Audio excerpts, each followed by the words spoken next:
नमस्कार रामकृष्ण हरी. आता ते म्हणतात ना की हात ओटी नाही घ्यायला देव द्यायला आलाय पण ओटी नाही घ्यायला, तसंच काहीतरी झालंय आपलं. कारण आपल्या वाटी स्टुडिओमध्ये बघा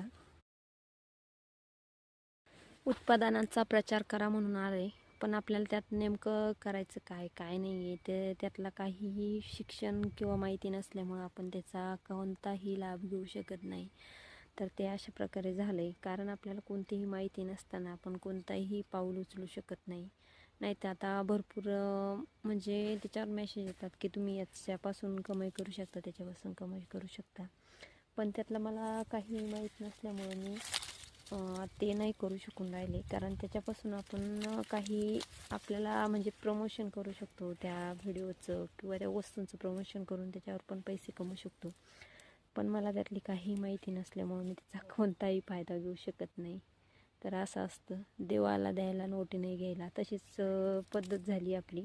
कारण आपल्या याच्यावर आता पूर्ण ॲड वगैरे येत आहे आणि त्याचं प्रमोशन करा म्हणता येते, पण आपल्याला नाही जमत.